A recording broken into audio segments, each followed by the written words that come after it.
Ketua MPR RI Bambang Susatyo menyinggung wacana amandemen Undang-Undang Dasar 45. Majelis Permusyawaratan Rakyat MPR RI kembali membahas terkait rencana rencana amandemen Undang-Undang Dasar 1945. Hal tersebut disampaikan Akankah ada amandemen Undang-Undang Dasar 1945? Jika itu benar-benar terjadi, maka itu akan menjadi amandemen yang kelima. Apa itu amandemen? Apa yang akan diamandemen? Bagaimana pengaruh dari perubahan yang terjadi pada konstitusi negara ini? Saya Adila Kansra Madani Usemahu dan mari kita simak pembahasannya. Sidang Umum MPR Majelis Permusyawaratan Rakyat pada tanggal 19 Oktober 1999 merupakan momen penting dalam sejarah politik Indonesia. Sidang tersebut menghasilkan amandemen konstitusi yang dikenal sebagai amandemen pertama yang mengubah beberapa aspek penting dalam sistem pemerintahan Indonesia. Salah satu perubahan utama yang dihasilkan dari Sidang Umum MPR 19 Oktober 1999 adalah pembatasan masa jabatan presiden. Sebelum amandemen ini, tidak ada batasan waktu yang jelas mengenai berapa lama seorang presiden bisa menjabat. Namun, melalui amandemen pertama, masa jabatan presiden dibatasi hingga maksimal 2 periode. Masing-masing periode berlangsung selama 5 tahun. Dan dengan demikian, seorang presiden Indonesia hanya dapat menjabat selama maksimal 10 tahun. Selain itu, Sidang Umum MPR 19 Oktober 1999 juga mengubah pembagian kekuasaan antara presiden dan lembaga legislatif yang diwakili oleh DPR, Dewan Perwakilan Rakyat. Sebelumnya, Presiden memiliki kewenangan yang luas dalam pembentukan undang-undang. Melalui amandemen pertama ini, kekuasaan ini dialihkan kepada DPR.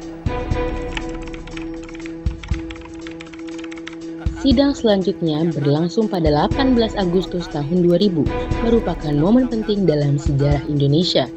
Amandemen ini membawa perubahan yang signifikan dalam beberapa aspek termasuk pemberian otonomi daerah dan penguatan hak asasi manusia. Salah satu perubahan penting yang diatur dalam amandemen kedua adalah pemberian otonomi daerah yang lebih luas kepada provinsi, kota, dan kabupaten di Indonesia. Hal ini bertujuan untuk memberikan kewenangan yang lebih besar kepada pemerintah daerah dalam mengurus urusan lokal sesuai dengan kebutuhan dan karakteristik masing-masing daerah. Otonomi daerah ini meliputi aspek politik, ekonomi, dan administratif.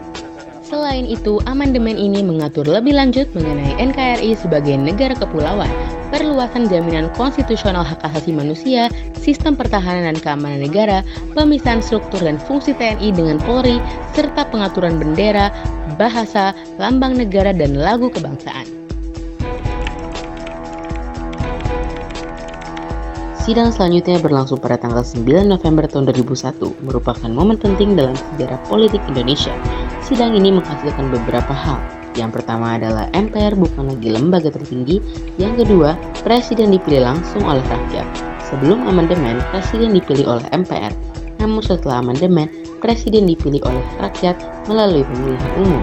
Hal ini memperkuat aspek demokratisasi dalam sistem politik Indonesia, di mana kekuasaan presiden menjadi lebih langsung berasal dari mandat rakyat.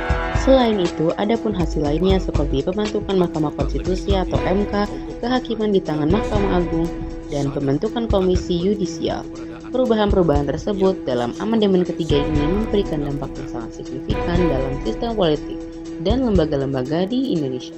Amandemen ini bertujuan untuk memperkuat demokrasi, memisahkan kekuasaan, serta meningkatkan perlindungan hak-hak konstitusional negara Indonesia.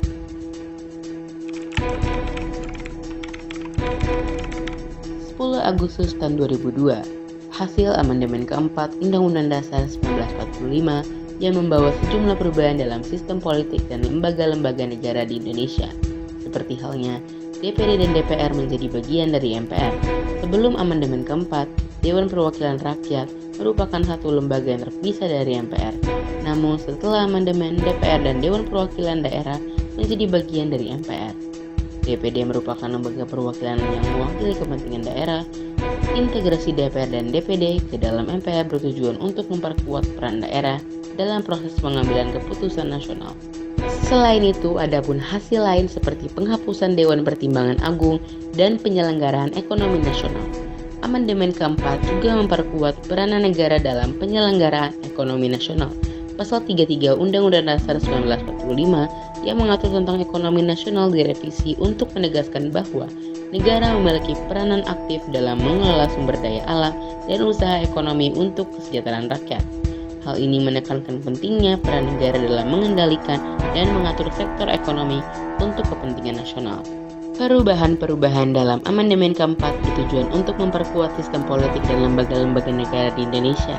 Integrasi DPR dan DPD ke dalam MPR meningkatkan representasi daerah dalam proses pengambilan keputusan nasional. Penghapusan DPA membawa efisiensi dalam struktur lembaga negara. Sementara itu, penekanan pada peranan negara dalam ekonomi nasional mencerminkan komitmen untuk memperkuat peran pemerintah dalam pembangunan dan kesejahteraan rakyat. Jadi, bagaimana pendapat kalian tentang hasil sidang yang pertama sampai yang keempat?